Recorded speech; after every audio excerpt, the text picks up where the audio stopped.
Great is the thirst for happiness, and equally great is the lack of happiness.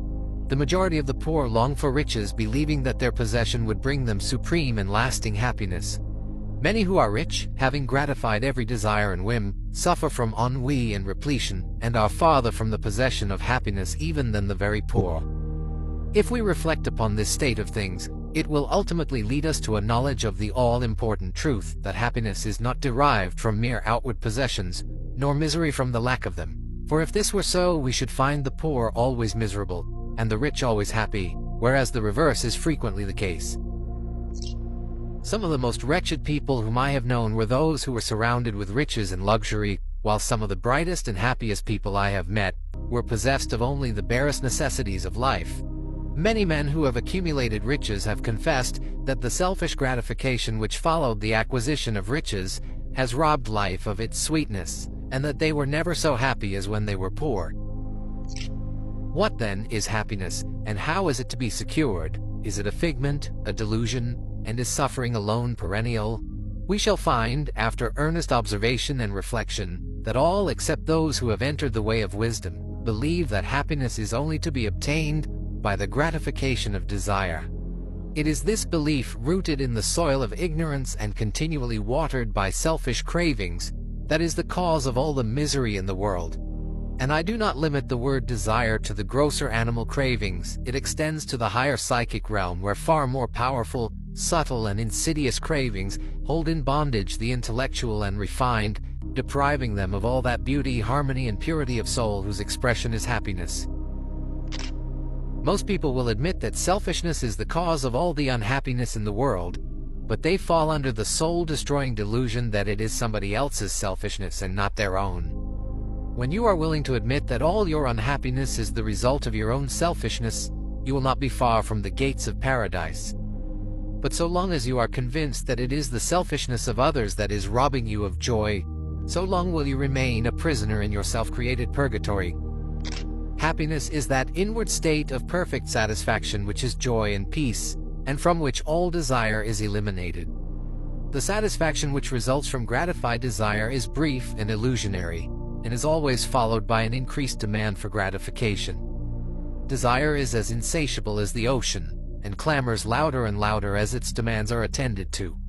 It claims ever-increasing service from its deluded devotees, until at last they are struck down with physical or mental anguish, and are hurled into the purifying fires of suffering. Desire is the region of hell, and all torments are centered there. The giving up of desire is the realization of heaven, and all delights await the pilgrim there. I sent my soul through the invisible, some letter of that afterlife to spell, and by and by my soul returned to me, and whispered, I myself am heaven and hell. Heaven and hell are inward states. Sink into self and all its gratifications, and you sink into hell. Rise above self into that state of consciousness which is the utter denial and forgetfulness of self, and you enter heaven.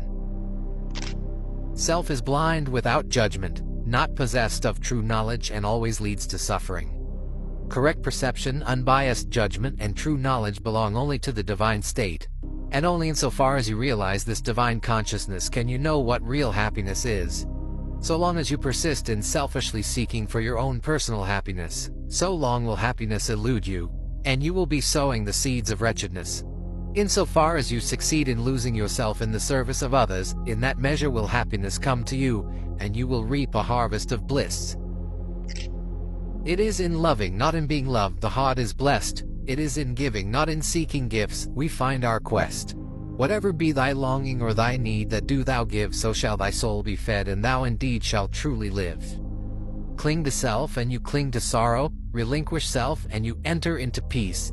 To seek selfishly is not only to lose happiness, but even that which we believe to be the source of happiness. See how the glutton is continually looking about for a new delicacy wherewith to stimulate his deadened appetite. And how, bloated, burdened, and diseased, scarcely any food at last is eaten with pleasure. Whereas he who has mastered his appetite, and not only does not seek but never thinks of gustatory pleasure, finds delight in the most frugal meal. The angel form of happiness, which men, looking through the eyes of self, imagine they see in gratified desire, when clasped, is always found to be the skeleton of misery. Truly, He that seeketh his life shall lose it, and he that loseth his life shall find it. Abiding happiness will come to you when, ceasing to selfishly cling, you are willing to give up. When you are willing to lose unreservedly that impermanent thing which is so dear to you, and which, whether you cling to it or not, will one day be snatched from you, then you will find that that which seemed to you like a painful loss turns out to be a supreme gain. To give up in order to gain than this there is no greater delusion, nor no more prolific source of misery. But to be willing to yield up and to suffer loss, this is indeed the way of life. How is it possible to find real happiness by centering ourselves in those things which by their very nature must pass away?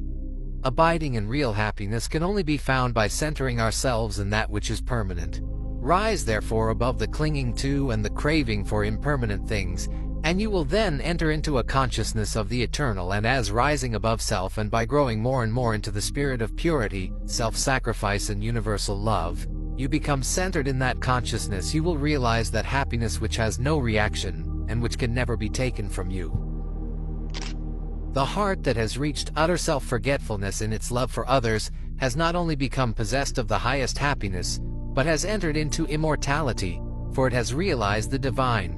Look back upon your life, and you will find that the moments of supremest happiness were those in which you uttered some word, or performed some act, of compassion or self-denying love. Spiritually, happiness and harmony are synonymous.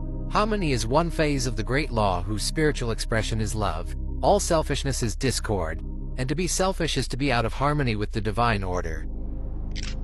As we realize that all-embracing love, which is the negation of self, we put ourselves in harmony with the divine music, the universal song, and that ineffable melody which is true happiness becomes our own. Men and women are rushing hither and thither in the blind search for happiness and cannot find it, nor ever will until they recognize that happiness is already within them and round about them, filling the universe, and that they, in their selfish searching, are shutting themselves out from it. I followed happiness to make her mine, past towering oak and swinging ivy vine. She fled, I chased o'er slanting hill and dale, o'er fields and meadows, in the purpling vale, pursuing rapidly o'er dashing stream. I scaled the dizzy cliffs where eagles scream. I traversed swiftly every land and but always happiness eluded me. Exhausted, fainting, I pursued no more, but sank to rest upon a barren shore. One came and asked for food, and one for alms. I placed the bread and gold in bony palms. One came for sympathy and one for rest. I shared with every needy one my best. When I, oh sweet happiness, with form divine, stood by me, whispering softly, I am thine. These beautiful lines of Burleigh's express the secret of all abounding happiness. Sacrifice the personal and transient, and you rise at once into the impersonal and permanent. Give up that narrow, cramped self that seeks to render all things subservient to its own petty interests, and you will enter into the company of the angels, into the very heart and essence of universal love. Forget yourself entirely in the sorrows of others and in ministering to others, and divine happiness will emancipate you from all sorrow and suffering. Taking the first step with a good thought, the second with a good word, and the third with a good deed, I entered paradise. And you also may enter into paradise by pursuing the same course. It is not beyond, it is here. It is realized only by the unselfish. It is known in its fullness only to the pure in heart.